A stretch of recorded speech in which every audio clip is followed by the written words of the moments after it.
دوستو مہابھارت ہندوؤں کی ایک مستند کتاب ہے۔ اس زمانے میں ان کی کوئی اور کتاب اس سے زیادہ بڑی اور معتبر نہیں ہے۔ شہنشاہ اکبر کے زمانے میں شیخ مبارک کے صاحبزادے ابوالفیض فیضی نے اس کتاب کا فارسی زبان میں ترجمہ کیا تھا۔ اس کتاب میں 1,00,000 سے زیادہ اشعار موجود ہیں۔ دوستو ہندوؤں کے عقیدے کے مطابق دنیا کی پیدائش کے بارے میں ہم اس ویڈیو میں بات کریں گے، تاکہ جو لوگ مکمل تاریخی معلومات حاصل کرنا چاہتے ہیں وہ شروع سے آخر تک اس ویڈیو کو ضرور دیکھیں۔ دوستو صوفی و فلسفہ دان ہر کوئی تخلیق کی دنیا کے بارے میں الگ الگ خیال رکھتا ہے۔ ایک گروہ کی رائے دوسرے گروہ سے الگ ہے۔ مہابھارت میں اس قسم کے 13 الگ الگ مذہبوں کا تذکرہ ہے، لیکن جو اہل نظر ہیں ان کے نزدیک ان میں سے کوئی ایسا مذہب نہیں ہے جو دنیا کی پیدائش کے بارے میں تجربہ کار انسان کو مطمئن کر سکے۔ دوستو ہندوؤں کے عقیدے کے مطابق، یعنی جو اسلامی عقیدے سے الگ ہے، اس جہاں کی گردش 4 زمانوں پر ختم ہوتی ہے۔ پہلا ستیگ یعنی پہلا زمانہ، دوسرا ترتیہ یگ یعنی دوسرا زمانہ، تیسرا دوپر یگ یعنی تیسرا زمانہ، چوتھا کل یگ یعنی چوتھا زمانہ۔ دوستو کل یگ یعنی چوتھے زمانے کے خاتمے پر پہلا زمانہ یعنی ستیگ نئے سرے سے شروع ہوتا ہے، اور اسی طرح ایک کے بعد ایک یگ یعنی دوسرے زمانے شروع ہوتے ہیں اور کل یگ پر خاتمہ ہوتا ہے، اور اسی طرح ان 4 زمانوں کی گردش جاری رہتی ہے، اور نہ یہ معلوم ہوتا ہے کہ دنیا کی ابتدا کب ہوئی اور نہ انتہا کا کچھ پتہ چلتا ہے۔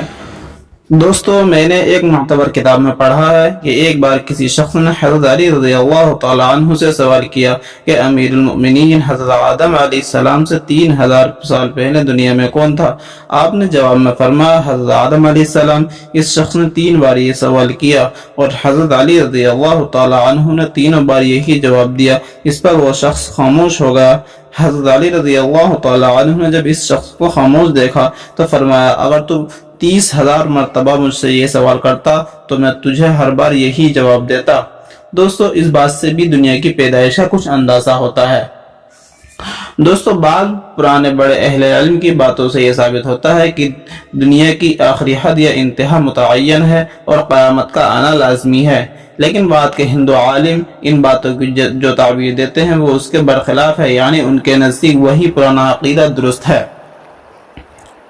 بہرحال دوستو ستیگ یعنی پہلا زمانے کی مدت 17,28,000 سال بتائی جاتی ہے۔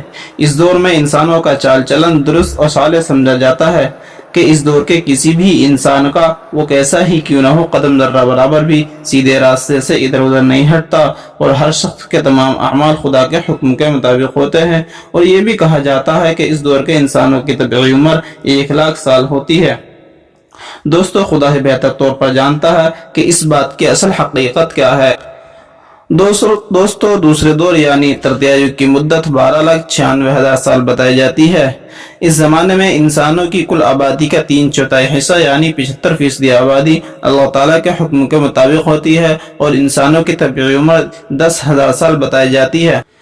دوستو تیسرے دور یعنی دوپر یگ کی مدت 8,64,000 سال بتائی جاتی ہے۔ اس دور میں آدھی انسانی آبادی کے کردار و گفتار میں نیکی اور سچائی ہوتی ہے، اور انسانوں کی طبعی عمر 1,000 سال بتائی جاتی ہے۔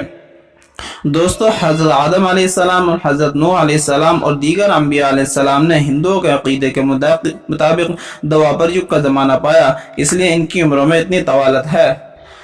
دوستو چوتھے دور یعنی کل یگ کی مدت 4,32,000 سال بتائی جاتی ہے۔ اس دور میں انسانی آبادی کے 3 حصے گمراہ ہو جاتے ہیں، یعنی صراط مستقیم سے ہٹ جاتے ہیں۔ اس دور میں انسانوں کی طبعی عمر 100 سال بتائی جاتی ہے۔ دوستو ان 4 زمانوں کی مدتوں کا طول ہندوؤں کے عقیدے کے مطابق ہے۔